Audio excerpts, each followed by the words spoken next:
ஆண்டவர் பரலோகத்தை பார்த்து ஆண்டவர் சொல்லுகின்றார், தம்முடைய கண்களை ஏறெடுத்து, பிதாவே நீர் எனக்கு செவி கொடுத்தபடியினால் ஸ்தோத்திரம் என்று சொல்றார். இப்பதான் ஜெபம் பண்ண போறாரு. ஆனா அதுக்கு முன்பதாகவே அவர் விசுவாசத்திலே சொல்லுகிறார், நீங்க எனக்கு செவி கொடுத்துட்டீங்க பிதாவே, அதற்காக நன்றி செலுத்துகிறேன் என்று. பிரியமானவர்களே, யோவான் 11வது அதிகாரம் 41வது வசனத்திலே, அப்பொழுது மரித்தவன் வைக்கப்பட்ட இடத்திலிருந்து கல்லை எடுத்து போட்டார்கள்.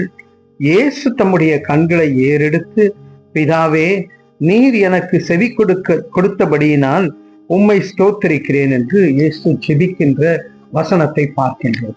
இந்த நிகழ்வு நமக்கு தெரிந்த ஒரு நிகழ்வு. யோவான் 11வது அதிகாரத்திலே லாசரு மரித்து போகின்றான். அந்த இடத்திலே இயேசு வருகின்றதற்கு 4 நாட்கள் ஆகிவிடுகின்றது. அப்போ சொல்றாரு, எல்லாரும் சொல்றாங்க, சுத்தி 4 நாள் ஆயிடுச்சே ஆண்டவரே, இது நாடி போயிருக்குமே என்று சொல்லி அந்த பிரேதத்தை குறித்து அவர்கள் பேசி கொண்டிருக்கின்றார்கள், லாசருவை குறித்து.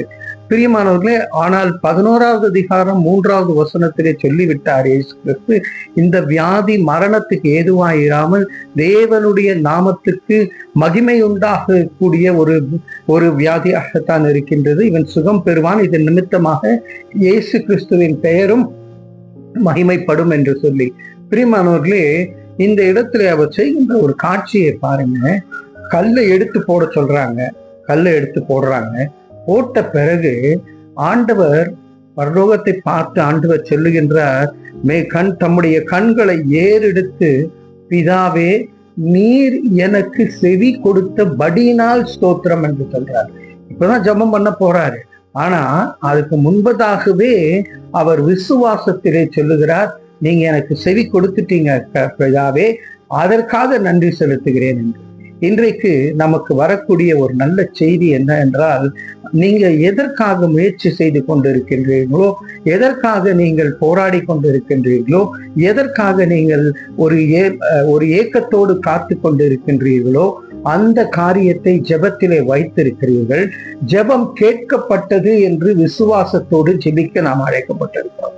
நாம ஆண்டவரே இது செய்யுங்க, இது செய்யுங்க, இது செய்யுங்கன்னு டெய்லி சொல்றதை காட்டிலும் ஒரு வாட்டி சொல்லிட்ட பிறகு, ஆண்டவரே இது செய்ய போகிறபடினாலே நன்றி என்று சொல்லி ஆண்டவருடைய சித்தத்துக்கு, பரிபூர்ண சித்தத்துக்கு நம்மை அர்ப்பணிக்க வேண்டும். ஒரு ஊரிலே ஒரு அம்மா இருந்தாங்க. அந்த அம்மாவுக்கு ஒரு மகன், அவன் நல்ல ஓட்டப்பந்தய வீரனாக இருக்கின்றான். இவங்க ஜெப வீராங்கனையாக இருந்தாங்க.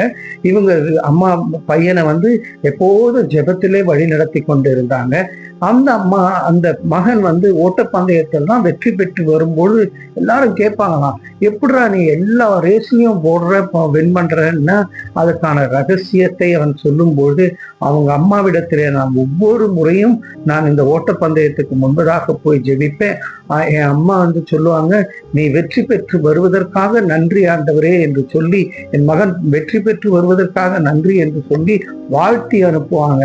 அந்த உற்சாகம், அந்த உத்வேகம் என்னை முந்தி தள்ளுகின்றதா இருக்கிறது என்று பார்க்கின்றோம். விசுவாசத்தோடு ஜெபிக்கிறவர்கள் பதறாமல் வெற்றியை பெறுவார்கள். இந்த ஒரு நம்பிக்கையோடு கூட தலைகளை தாழ்த்தி தேவனை நோக்கி பார்ப்போம். அன்பின் பரலோக பிதாவே, நாங்க உம்மிடத்திலே பெற்றுக்கொண்டு நன்றி செலுத்துவதற்கு முன்பதாக பெறப்போகிற காரியங்களுக்காக நன்றி செலுத்தக்கூடிய மனப்பாங்கை எங்களுக்கு தந்தருளும்படியாக இயேசுவின் மூலம் ஜெபிக்கிறோம் நல்ல பிதாவே.